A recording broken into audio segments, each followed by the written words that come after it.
kong mga kapatid. Kami gutom na.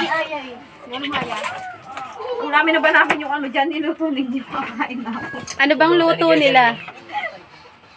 Ang birthday celebrant. Wala bang baho dyan?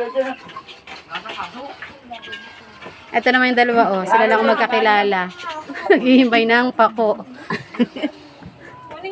At yung bagong Revan, syempre, dapat hindi nagtatrabaho yan. Kailangan pating chillax din. Kailangan chillax lang yan. Katawan, chillax.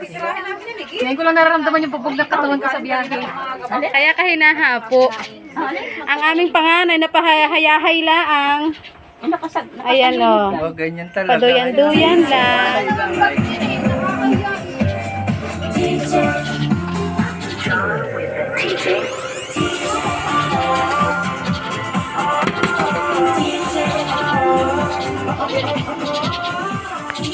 Yun na daw yan, itago mo na.